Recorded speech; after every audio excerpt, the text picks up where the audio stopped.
करें। मखसूस नशिस्तों के केस में अक्सरियती फैसला देने वाले 8 जजेस की वजाहत जारी कर दी गई है। ये अहम तरीन खबर, मखसूस नशिस्तों के केस में अक्सरियती फैसला देने वाले 8 जजेस की वजाहत जारी कर दी गई है। तफसील जानते हैं, अब्दुल क़य्यूम सिद्दीकी ने हमें ज्वाइन किया है। जी बताइए अब्दुल क़य्यूम।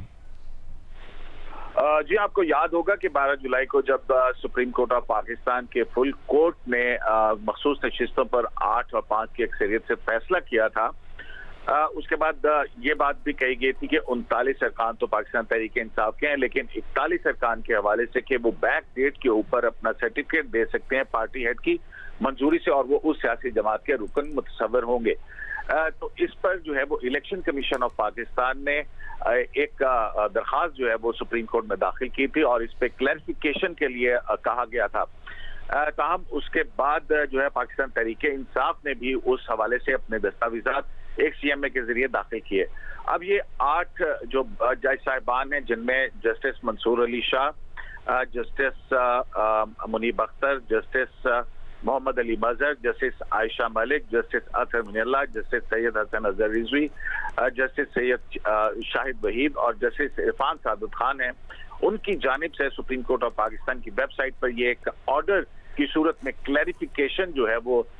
जारी की गई है और उसके अंदर ये कहा गया है कि पाकिस्तान तहरीक इंसाफ और इलेक्शन कमीशन ऑफ पाकिस्तान की तरफ से जो दरखास्तें आई थी उनका जायजा लेने के बाद ये फैसला किया गया है और ये कहा गया कि उस ऑर्डर के अंदर कोई ऐसा इबहाम नहीं है। सुप्रीम कोर्ट जो है वो अपने शॉर्ट ऑर्डर के अंदर वाजे कर चुकी।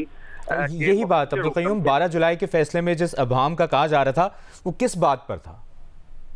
जी, वो इस बात पर था कि आपको याद होगा कि कहा गया था इस ऑर्डर के अंदर कि 39 अरकान जो हैं वो तो पीटीआई के हैं जिन्होंने दरखास्तें जमा करवाई, जिन्होंने टिकट और उनका सर्टिफिकेट मौजूद था, जबकि 41 अरकान ऐसे थे जिनके बारे में सुप्रीम कोर्ट ऑफ पाकिस्तान ने कहा था कि ये माजी से यानी कि अपना जिस पार्टी से वो इल्हाक करना चाहते हैं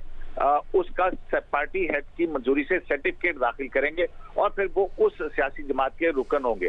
तो इस पे जो है इलेक्शन कमीशन ऑफ पाकिस्तान ने ये वजाहत मांगी थी कि पीटीआई का कोई सरबराह मौजूद नहीं है, तो लिहाजा वो सर्टिफिकेट किस तरह से हम इन 41 अरकान के हवाले से कबूल कर सकते हैं। तो उस पर पीटीआई ने भी दरखास्त दाखिल की थी। अब इसी ऑर्डर के अंदर जो कि 8 जज साहबान का ऑर्डर है और उस पर आज की तारीख है और ये जारी किया गया है कि इसमें कोई इबहाम मौजूद नहीं है। सुप्रीम कोर्ट के शॉर्ट ऑर्डर के अंदर वाज़ेह तौर पर कहा गया और पीटीआई की तरफ से जो कॉरेस्पॉन्डेंस भिजवाई गई उसके अंदर खुद इलेक्शन कमीशन बैरिस्टर गौहर को चेयरमैन पीटीआई और उमर अयूब को सेक्रेटरी जनरल के तौर पर मुखातिब करता रहा है, जो रिकॉर्ड पाकिस्तान तहरीक इंसाफ ने पेश किया है। तो इस तरह से ये कहा गया कि वो उनकी जो नोटिफिकेशन जारी करना था उनकी पार्टी एफिलिएशन का, वो एक महज इंतजामी मामला था और इलेक्शन कमीशन ने इसको गैर जरूरी तौर पर पेचीदा बनाया है और इसमें यह कहा गया है कि वो अरकान जिन्होंने सर्टिफिकेट दाखिल कर दिए हैं वो पाकिस्तान तहरीक इंसाफ की पार्लियामानी पार्टी के ही रुकन होंगे। तो इस तरह से अब वो क्लैरिफिकेशन आ गई। वो ये 8 जो जज साहिबान हैं उनकी तरफ से ये कहा गया है और ये कहा गया कि हर आईनी और कानूनी मकसद के लिए कमीशन की जानिब से आइन और कानून की रोशनी में बिल्कुल वाज़ेह मामले को पेचीदा बनाने और इबहाम पैदा करने की कोशिश को ये 8 रुकनी बेंच जो है ये सख्ती से मुस्तरद करता है। मजीद ये लिखा गया है कि मुख्तसर हुक्म के पैराग्राफ 8 और 10 को अगर साथ मिलाकर पढ़ा जाए तो इसके मुताबिक कमीशन के जरिए जारी की जाने वाली फहरिस्त महज एक इंतजामी अमल है जिसका मकसद तमाम मुतल्लिका अफराद को मालूमात और सहूलत फराहम करना और इसका कोई हकीकी असर नहीं है। इसके बावजूद इलेक्शन कमीशन की तरफ से इस कानूनी तौर पर पाबंदी को जिम्मेदारी से पूरा ना करने में मुसलसल नाकामी और इनकार के कॉन्सिक्वेंसेस जो है वो नताइज मुरतब हो सकते हैं। इसी 8 रुकनी बेंच के इस वजाहती ऑर्डर की हवाले से कहा गया कि इलेक्शन कमीशन अपनी जिम्मेदारी को फौरी तौर पर पूरा करे और इसको पूरा किया जाना चाहिए था। तो इस तरह ये भी अदालत ने अपने इस 8 रुकनी ऑर्डर प्लस क्लैरिफिकेशन के अंदर ये कहा है कि जो पाकिस्तान तहरीक मखसूस नशिस्तों के हवाले से इलेक्शन कमीशन और पीटीआई की जो दरखास्तें हैं ये हम डिस्पोज ऑफ करते हैं और इसको अगर हम अमूमी तौर के ऊपर देखें तो वो 41 अफराद के हवाले से 41 MNAs के हवाले से जो अबहम था उसके ऊपर सुप्रीम कोर्ट। अच्छा, ये भी अब्दुल क़य्यूम सिद्दीकी बताइएगा कि अमल दरामद ना करने पर इलेक्शन कमीशन के लिए क्या कहा गया है? जी हाँ, इसमें अदालत ने कहा कि इसके कॉन्सिक्वेंसेज होंगे, क्योंकि सुप्रीम कोर्ट ऑफ पाकिस्तान के फैसले पर अमल दरामद करना लाजमी है। तो इसमें यह नहीं कहा गया कि किस किस्म के नताइज होंगे। जाहिर है कि आईन और कानून के नीचे अगर सुप्रीम कोर्ट ऑफ पाकिस्तान के किसी फैसले पर अमल दरामद ना किया जाए तो उसके अपने अपने कॉन्सिक्वेंसेज हैं। तो और इस पर अमल दरामद के लिए कोई टाइमलाइन भी दी गई है? जी, इस ऑर्डर के मुताबिक तो ये इलेक्शन कमीशन ऑफ पाकिस्तान को कहा गया कि फौरी तौर पर उन 41 अरकान जिनके हवाले से सर्टिफिकेट आ चुके हैं और बैरिस्टर जो गौहर हैं और वो सेक्रेटरी जनरल जो है वो उमर अयूब है, उनके दस्तखतों को, उनके मंजूरी से जो सर्टिफिकेट्स आ चुके हैं उनके फौरी तौर के ऊपर पाकिस्तान तहरीक इंसाफ के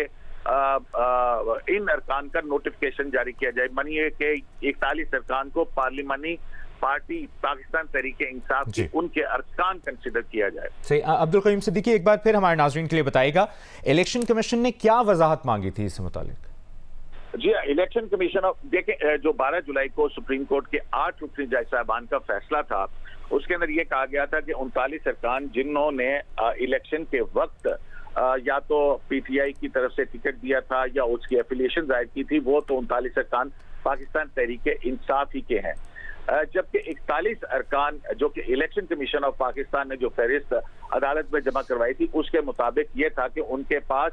उन अरकान जो कामयाब उम्मीदवार MNA थे जो कि सुन्नी इत्तेहाद कौंसिल में शामिल हो चुके थे, उनके हवाले से भी ये कहा गया था कि अगर ये 15 दिन के अंदर अंदर पार्टी हेड की मंजूरी से सर्टिफिकेट जमा करवाते हैं कि वो किस सियासी जमात से ताल्लुक रखते हैं, तो फिर इलेक्शन कमीशन ऑफ पाकिस्तान जो है वो इनका उस पार्टी के हवाले से रुकन पार्लियामेंट का नोटिफिकेशन जो है वो जारी करेगा। तो ये वो 39 और 41 की जो तखसीस थी 12